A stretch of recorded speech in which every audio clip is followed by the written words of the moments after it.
bir maxluqni ko'ribdi-da, sal maymun sifatroq bir narsa ekan xullas. O'shani ko'rib, Alloh taolo buni nima uchun yaratgan ekan debdi. Qalbidan o'tibdi-da.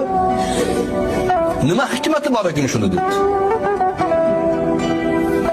Bir necha muddatdan keyin shunaqangi kasallikka duchor bo'libdiki, hech iloji yo'q.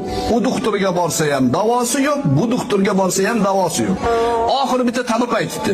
Falon bir hayvon bor, shuni tezagini 40 kun yeysan debdi. Tuzalasan debdi. O'sha haliga nimaga yaratgan ekan degan ma'qul. 40 kun shuni tezagini yebdi oxiri, tuzalibdi. Keyin safarga chiqibdi. Safarda ketib tursa, kiyimi endi alabora bo'lib, u yoqqa chayqalib, to'fon bu yoqqa chayqalib, hamma qiy-chuv baqirarmish, haligi odam jim o'tiraverarmish. Yondagilar hayron bo'libdi. Menga qara debdi, hamma yoq to'polon to's bo'lib ketdi. Sen nimaga bunaqa xotirjam o'tiribsan desa